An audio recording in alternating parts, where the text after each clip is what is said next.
Welcome to Friend of a Friend from Creative Pinellas, a new conversation series drawing connections between artists, inspirations, friends, and mentors, and showcasing the individuals that together make a creative community. This program is brought to you by Creative Pinellas. Our mission is to facilitate a vibrant, integrative, collaborative, and sustainable Pinellas County arts community and arts and cultural destination. Creative Pinellas is funded in part by the Pinellas County Board of County Commissioners, Visit St. Pete Clearwater, and the State of Florida Department of State Division of Cultural Affairs. Tonight's conversation features artists Nick Davis and iBOMS.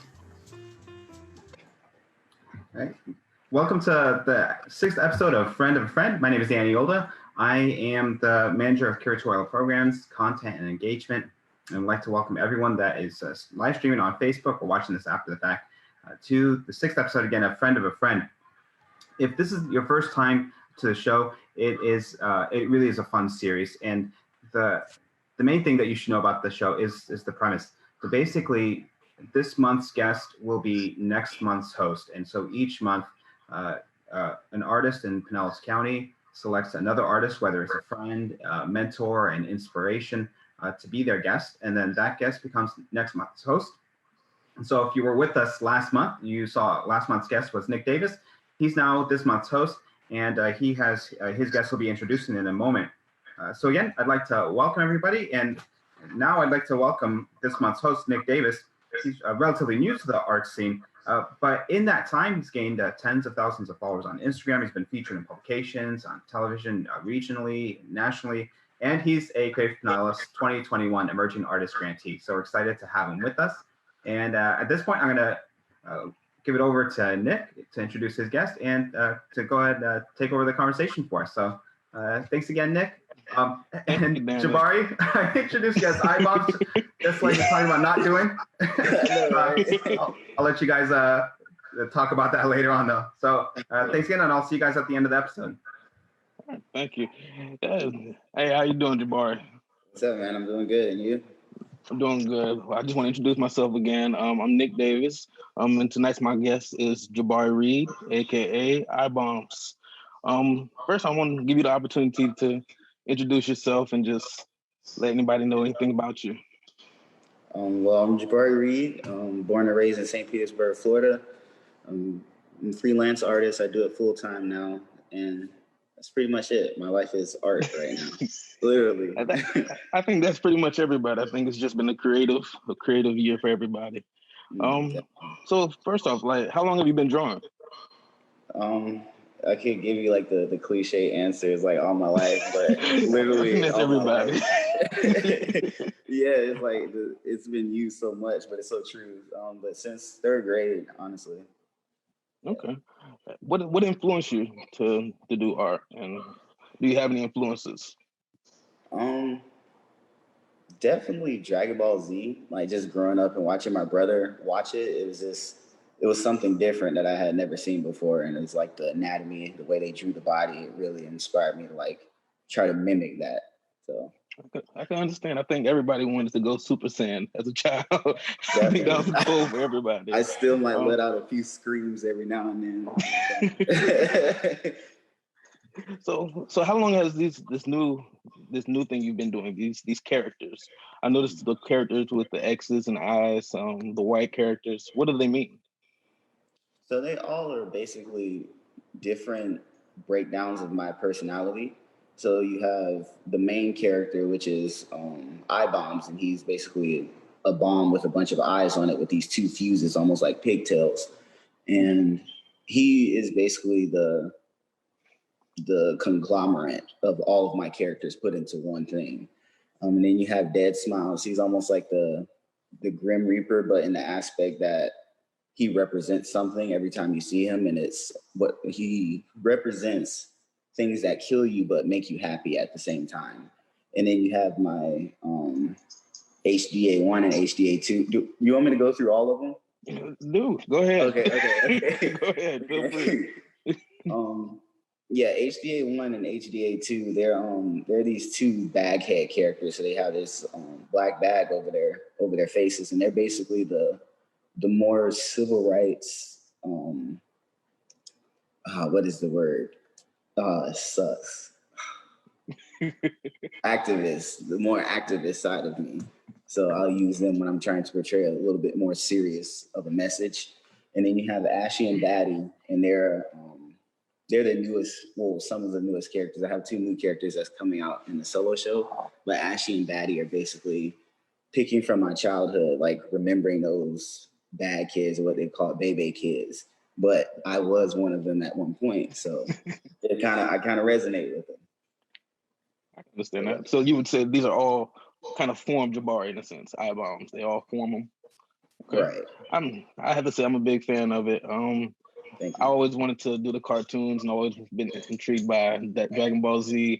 I know I had my brother force me to watch it as a kid every day at 5 o'clock. So it's a good inspiration. I know I read before that you attended Gibbs High School. Yes. The same school as me. I'm pretty sure you was a better kid than me.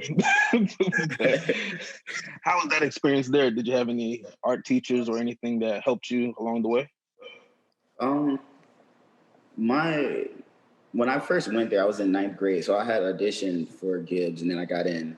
And then like my first year, it was really difficult because they were just trying to get me to branch out, and all I did was pencil drawings before, and then they're like trying to get me to paint, they're trying to get me to sculpt, and I was just like, I am so fed up with this. I don't want to do this anymore.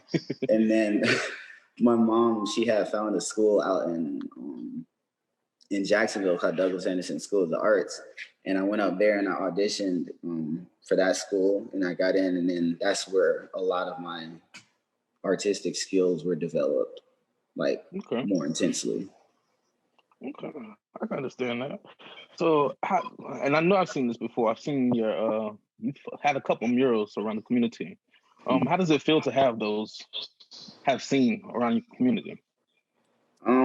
It's really cool because I like to walk past it and not say anything and see like all of the people standing and looking at it. That's the biggest thing.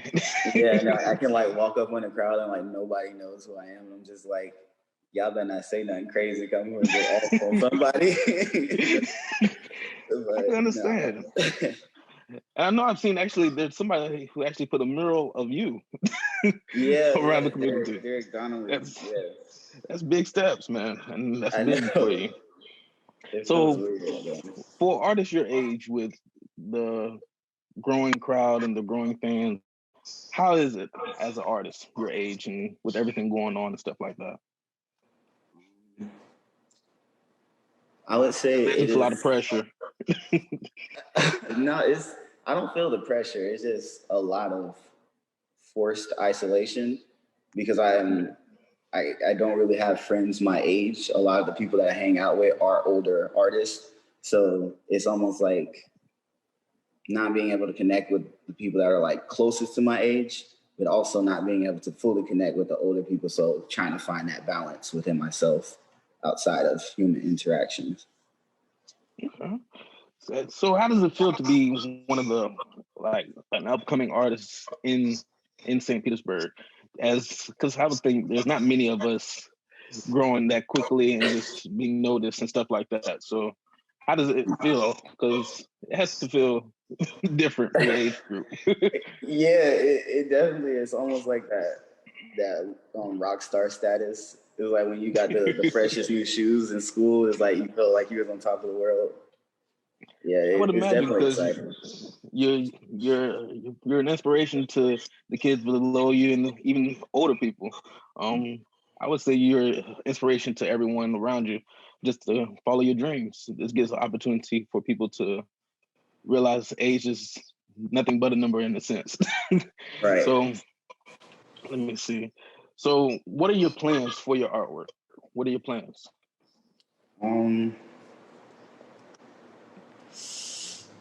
I want my characters to be iconic.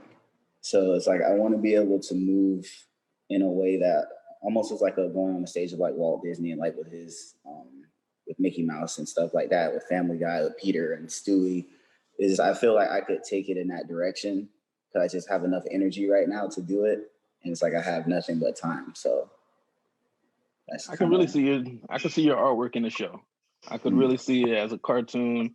Everyone getting ready to watch it every day at 5. definitely. So, right now, I'm going to go through a couple pictures, and I just want to get your opinion on them and just see what your idea was for them. Danny, if you don't mind pulling up image number 1 for us. Let's see.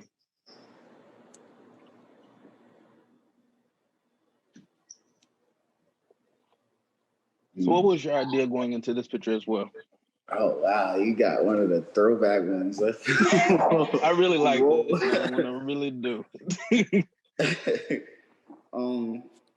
I think I was listening to a Kendrick Lamar song, and it was a guy. He was on there, and he was like speaking about like this Bible verse, and it's basically like the lost sons of Egypt or lost tribe of Egypt, something like that.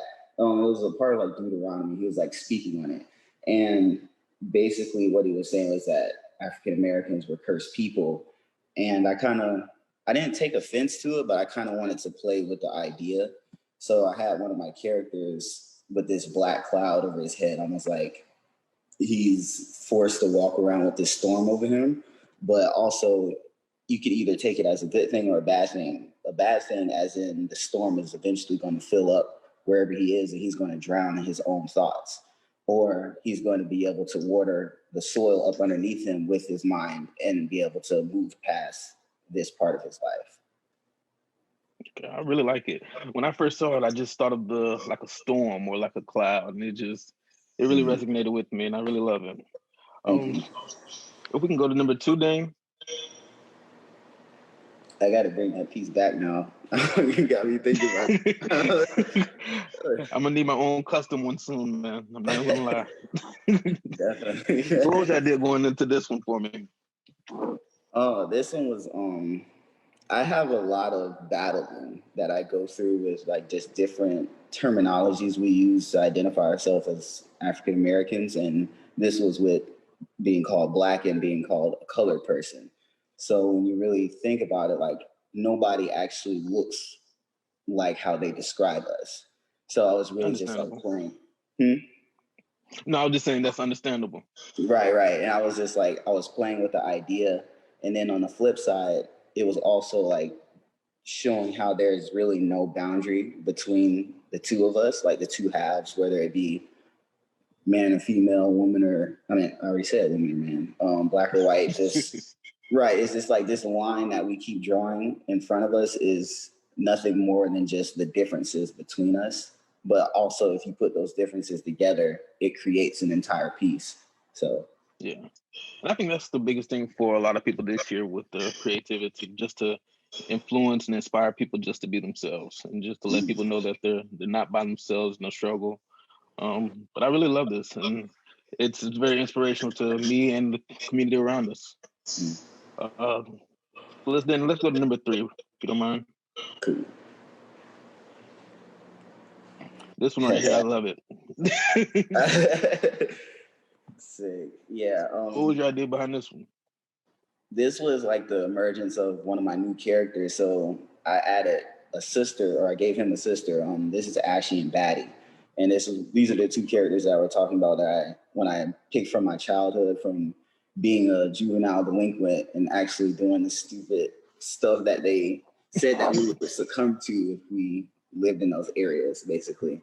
But these characters, they almost are corrupted children. Well, they basically are corrupted children, and they don't have the ability to change that. So it's almost, I'm going to take them on this journey eventually to show how they're going to use their downfalls to be better, basically. Okay. When I see your artwork, I see a lot of music, to be honest with you. I see like a rapper or somebody. Have you ever done music or anything too as well? I like to think I can. I make sound effects to the beats. Hey, that's a step. Yeah. Because every time I see your artwork, it's like a mixtape cover or something like that. It's always like some kind of song comes to my mind. So before we go to the next image, I've noticed that lately you've been doing different stuff with rhinestones. So how's that process? Because it's when I look at your work, it seems like it's a lot of work putting those rhinestones in. So if you don't mind, let's go to image number 4. And image number 4 is your mural with the Shine Festival. So just go into details with this a little bit. And like I said, the rhinestones, that looks like a lot of work. Oh yeah, it definitely was. But yeah, I was a part of the Shine Festival this year, and they were working with Pangea Seed, and we basically had to depict environmental awareness topics in our own unique style. And I chose harmful algae blooms or red tide, and this was kind of the idea that I came up with. Since I move, or whenever I use my artwork, I have to use my characters, and that's how I tell my stories. So I figured out a way to put him in the setting and also stick to the theme without losing my style of art within that. So. Okay. All right. So question also, that was the last picture, but I also noticed that you do, I want to say like machine guns or anything like that, or different stuff like that. What is the meaning behind those two as well? Okay. I never answered your question about the rhinestones. I'm sorry. Oh, go ahead. Let's go back to that one first. Okay.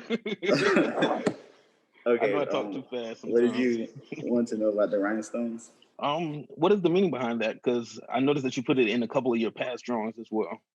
There really isn't like a significant, deeper meaning, but it's just a part of the hip hop culture. It influences me a lot, and I really like the way they look. One day I might have a grill. One day when I get my braces off. Yeah. Yeah, I don't think they'll work with the braces. I thought about getting some gold braces and putting like Nike checks on them. I was like, nah, I'm not gonna do that. I remember people used to get the retainers with like different designs. Yeah, like that. So with the artwork, do you ever use the same characters in like different art in different pieces? I know you said like they're different parts of your identity. So like, do you ever use one for this image and then use them again for the next one? I don't normally think about it. I just allow it to come out how it comes out, and it normally works. So it's like I'll build the background of the piece first, and then I'll go to my sketchbook, and then I'll start sketching, and whichever character resonates with those colors or with the kind of vibe of the piece that I'm going for, I'll use that. Like if I'm going for a more majestic look, I might use my iBOMS character with all the eyes, because he just looks like a weird alien deity or something. But if I was going with a more street vibe, I would use Ashy and Batty because they have a little bit more expression on their face. Okay. So with all your artwork and stuff like that, do you have any artists that are influences or inspirations to you? No, I'm just walking out here with no influences. Just enjoying life. Right. I wish. But no, an artist is by the name of Skylar Gray. He's based out of Los Angeles. Hebrew Brantley, Cause definitely. Frank Morrison, and WAP.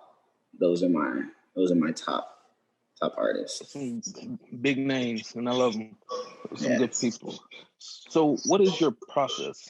Like, I know most artists, they listen to music and different things during their artwork, but what is your step-by-step process, and what do you have to do to get in the zone or just feel up to it?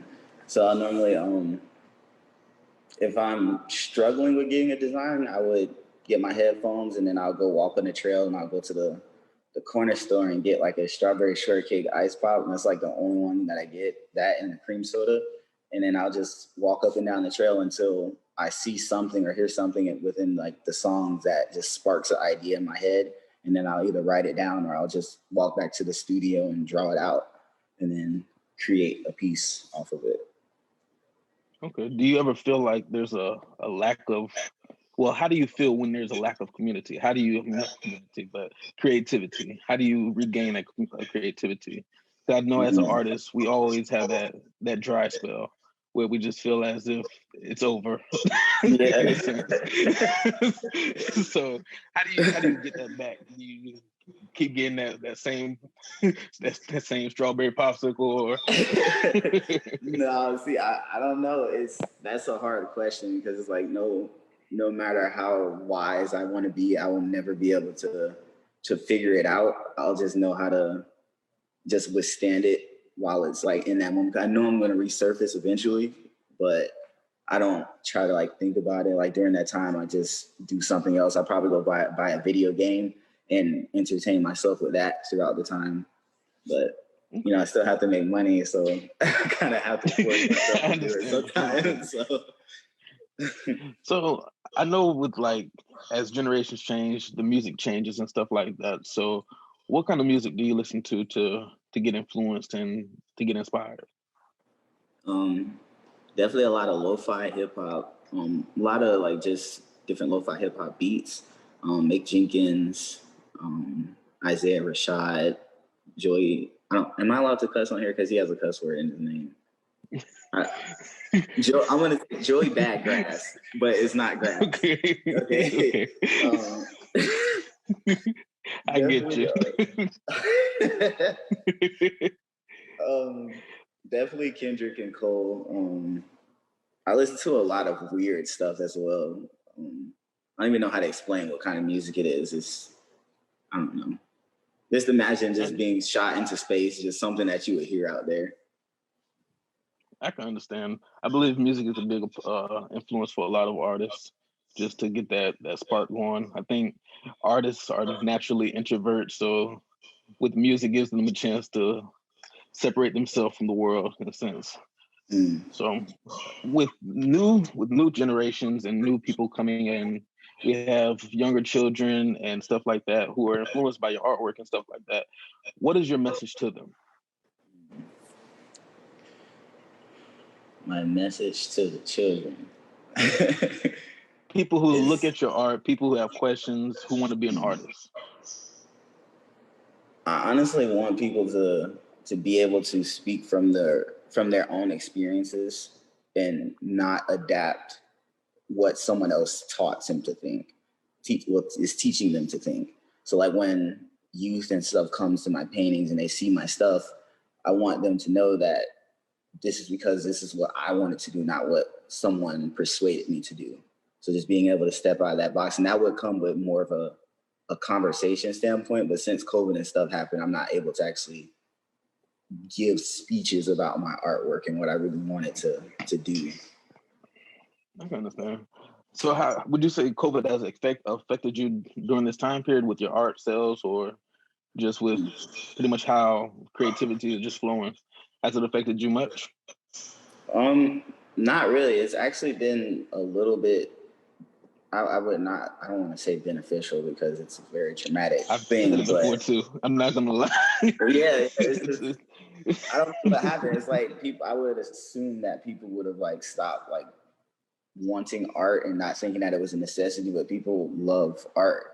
And like, I don't get to appreciate that side of it because I'm an artist, and it's like, I see it every day and it's almost hard to appreciate it sometimes.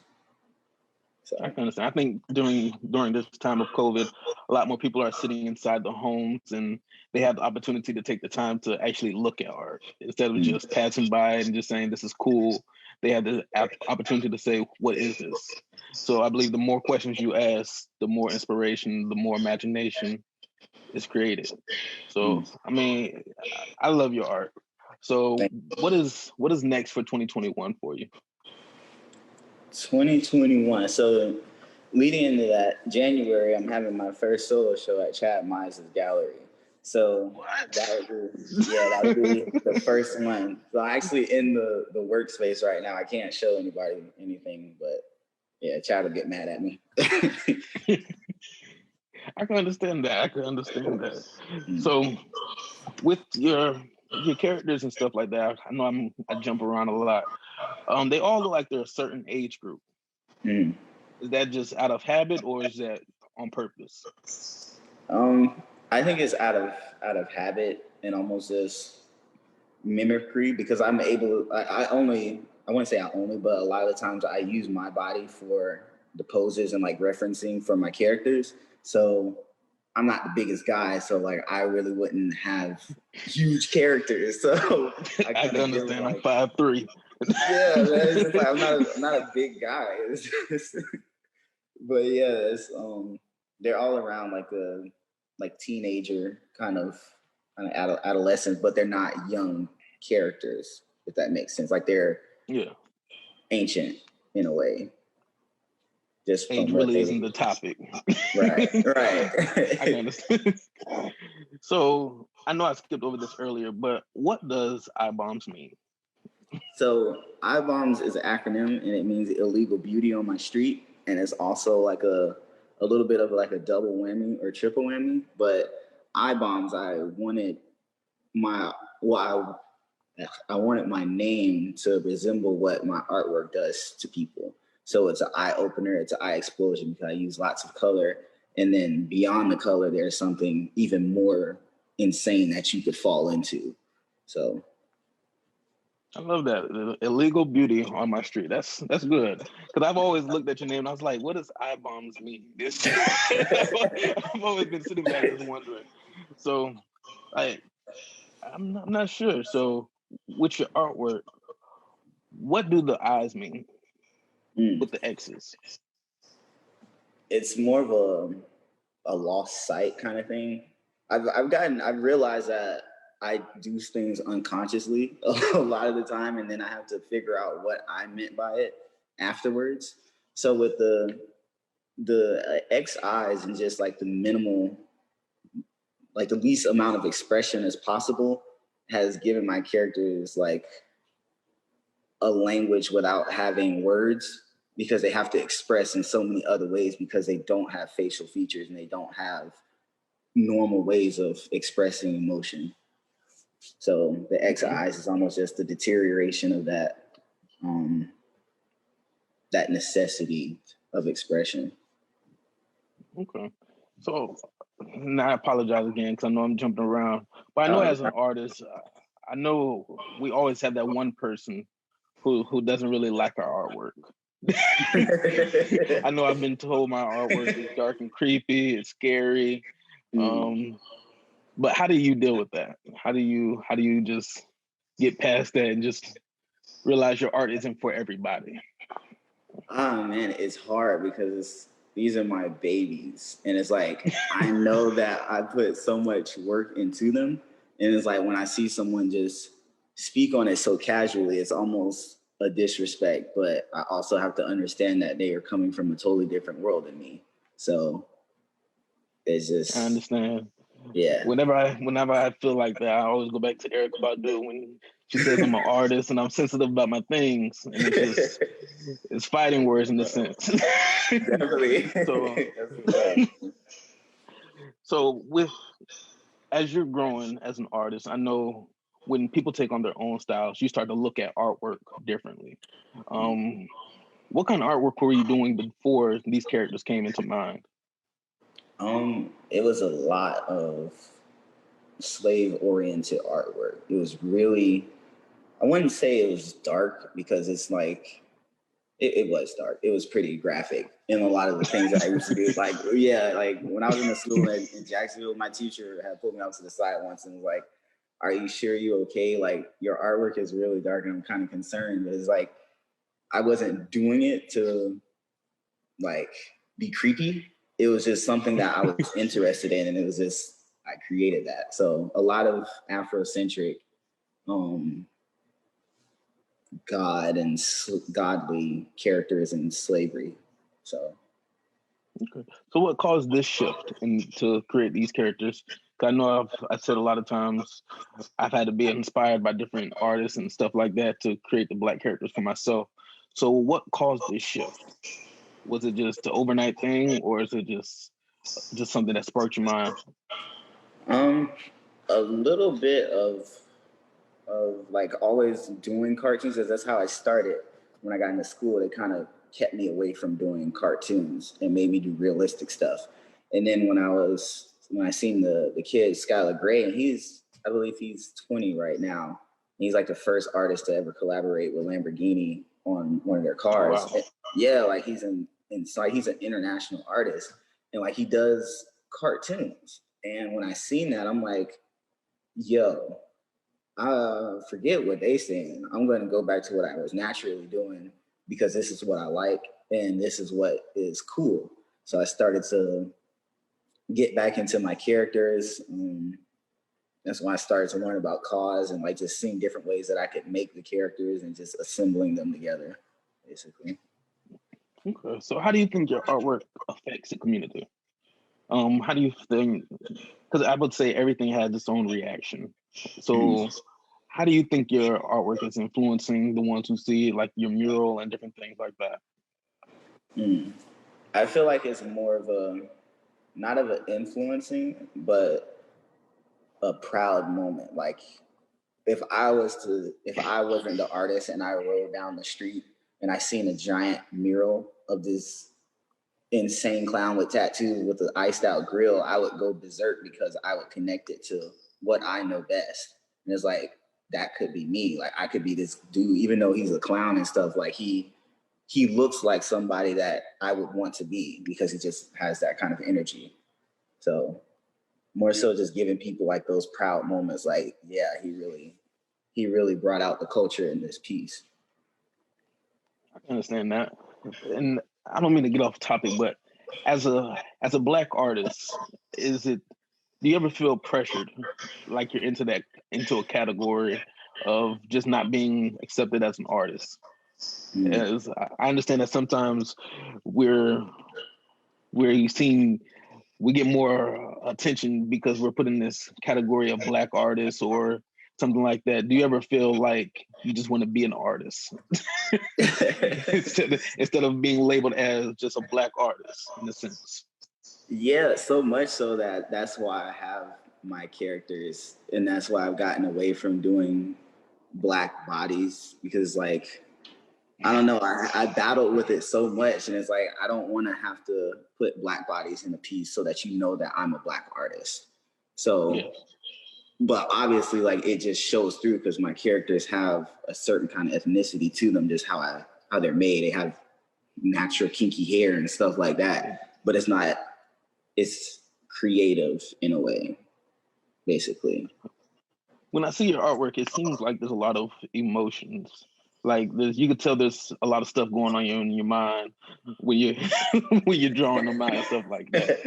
So, do you think that your artwork just reflects your emotions and just how you're feeling that day, or what you see, or what you think of what your community is? Wait, ask the question again. I'm sorry. I was just saying, do you think because I know a lot of when people see my artwork, they think I'm always depressed or I'm always sad or something like that.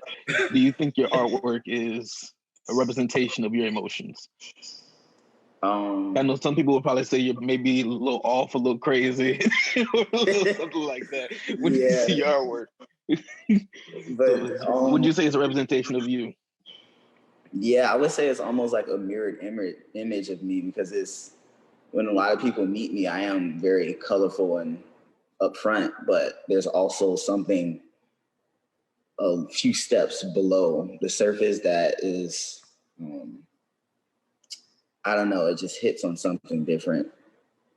And it's like it's hidden. You won't really get it unless you talk to it. You kind of have to communicate with the canvas to understand what it's saying. I know I keep saying I want to do a collaboration with you. I know I've been saying it so many times, and I know we have to get onto it.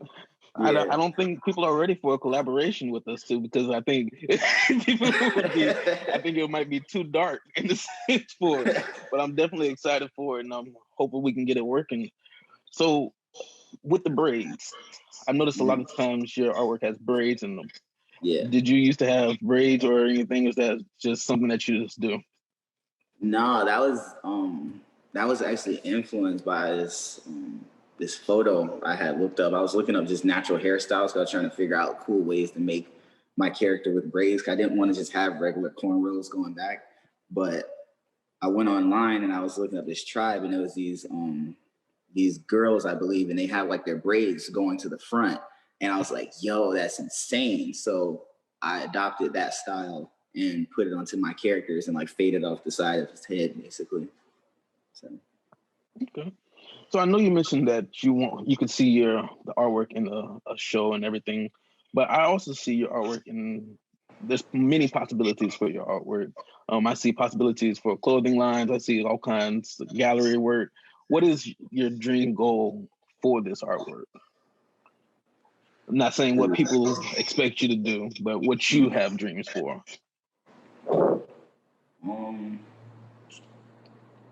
One day I want to be able to go into a room and actually live inside of my world.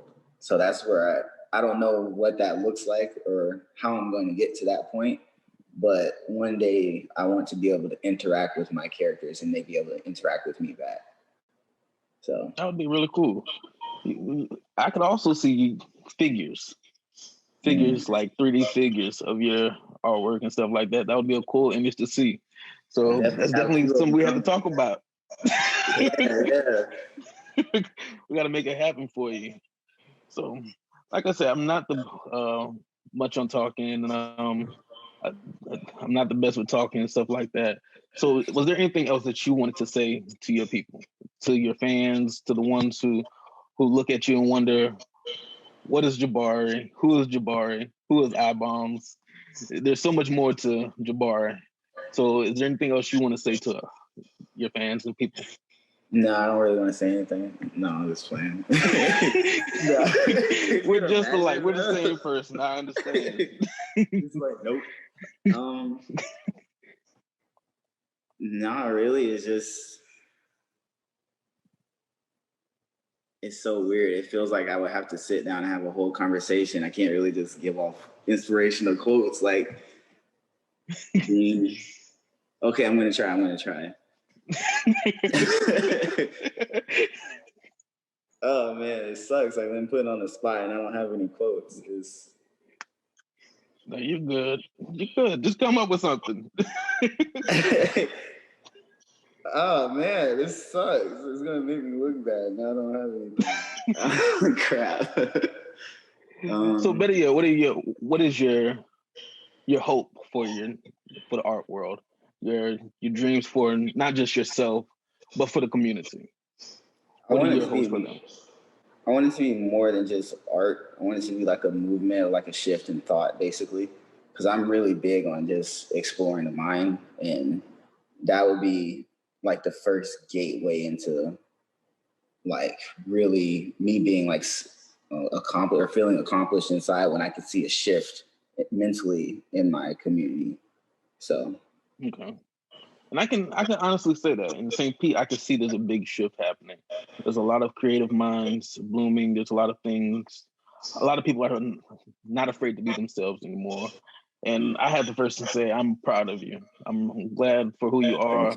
I'm glad for you being you and taking the steps to show who you are through your artwork. Because in a sense, that's very hard for a lot of people.